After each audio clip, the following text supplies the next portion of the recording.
دوستان عزیز، امروز فکر کنم از اون روزاییه که باید یه سر فیلم بگیریم، چون یه سر بیکاریم.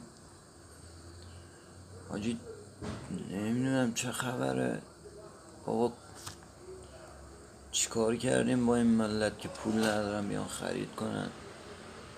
دهن ما رو گاییدین که مجبوریم بزنیم تو کار فان. نگه این که ما هم از خودمون یکم دلقکیم، یکم اینقدر نه زیاد.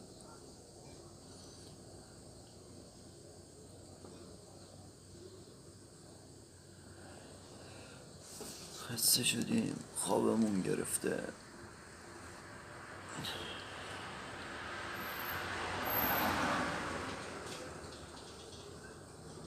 لایک یادت